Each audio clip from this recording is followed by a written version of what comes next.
Jésus nous aime, il s'est livré pour moi, pour nous. L'amour infini de Dieu est confronté au péché de l'homme.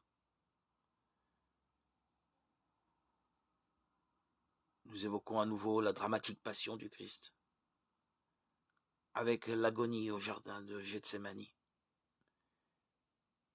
et qui se termine par sa mort sur la croix.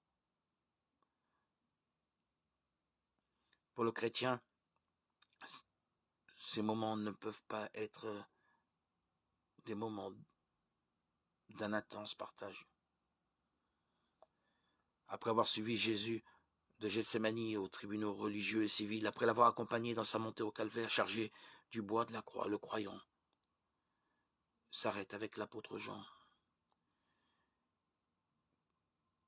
avec Marie et les femmes qui étaient à ses pieds au Golgotha pour réfléchir sur ces événements dramatiques et en même temps exaltants. La croix est un mystère d'expiation. Jésus se laisse cruellement condamner et mettre à mort pour expier aussi bien le péché originel commis par nos premiers parents que la marée terrible des péchés qui traversent toute l'histoire des hommes.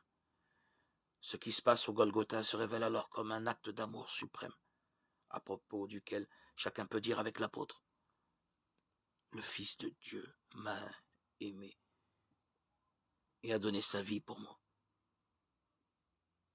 Galates 2:20. Le Fils s'est remis avec confiance à la volonté du Père.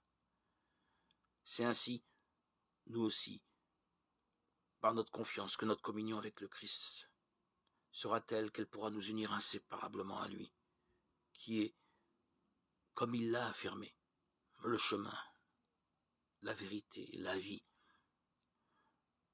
Le chemin d'une manière de vivre saintement, la vérité de la doctrine divine, la vie de la béatitude éternelle.